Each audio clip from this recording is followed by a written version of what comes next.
Make the ground shake.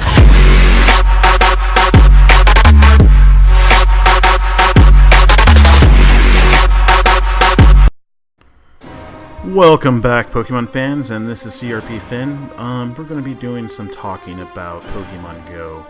Basically, we're going to talk about hacking, bots, what Niantic is doing about it. We're talking about the new footstep system that they have in place, and that's about it for this conversation. So, as it goes for botters and hackers at the moment, they are permanently going around permanently banning anyone that is botting or hacking. I have a few friends that have been botting. Between them all, there's about 10 accounts that they're botting with. Basically, they're doing the research behind it. And it comes down to, is out of the 10 bots, 3 of them got banned. So, looking at it that way, they're a 30 percentile on downing bots from my experience. I personally think they need to get a little bit better at that. Hopefully they can catch people botting. That should be easier for them.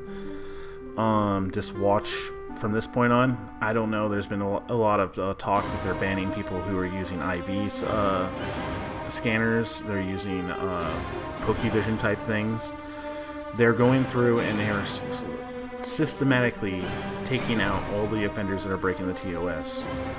So honestly, this is a nice fair warning for everyone. If you are cheating, it's a time to stop, and hopefully you didn't go overboard and break the terms of service to the point where they can tell that you cheated. But honestly, in my opinion, it doesn't matter. You took the risk. Hopefully the risk was worth the reward.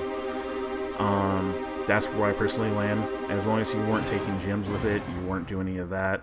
If you were a data scanner, that type of thing, then I appreciate what you've done, because without the data scans, we wouldn't have the information we have. We wouldn't have found out about Pokemon IVs, we wouldn't have found out about the level caps, we wouldn't have found out about a lot of things in Pokemon Go. Mainly a lot of the spawn lists that pop up, like in town we got this one girl that's running around and doing scans and finding out where all the Pokemon are spawning at. So we have a nice Bulbapedia-like thing. So it doesn't tell us exact times, it just tells us this type of Pokemon spawns in this part of town. We also, thanks to her help, we found out that what Pokemon spawn in town, what Pokemon don't spawn in town. And from all results, we have every Pokemon spawn in town, including a Dragonite spawn in this little town of ours. So, yeah. I don't know. Honestly, you can catch everything in my town from except for regional lock Pokemon. So that's my opinion on botting and all that. If you're using it and you're GPS spoofing and taking gyms and destroying basically the Pokemon community, that's on you. You are trying to basically rip the community apart from the inside. In my opinion, that's exactly where I'm going to put it. As for the new footstep system, I don't know how I feel about that. Honestly, it could be a good thing, it could be a bad thing. And I'm going to turn my character around just so she can, look at us.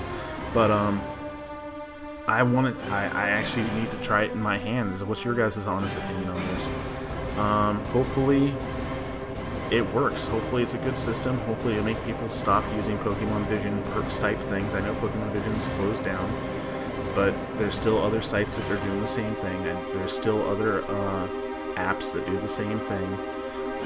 I see the only way that this is going to get fixed is they're going to need to continuously ban people who use these type of outside devices.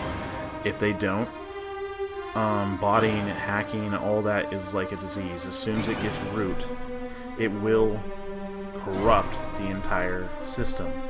Mainly if people are, waiting for trade to come out, and they're going to trade themselves a whole bunch of powerful Pokemon that they used on their bot accounts, so they have zero risk. This botting thing needs to be taken care of before trading's released, and hopefully they do a good job. That's my thoughts, and what's your opinion?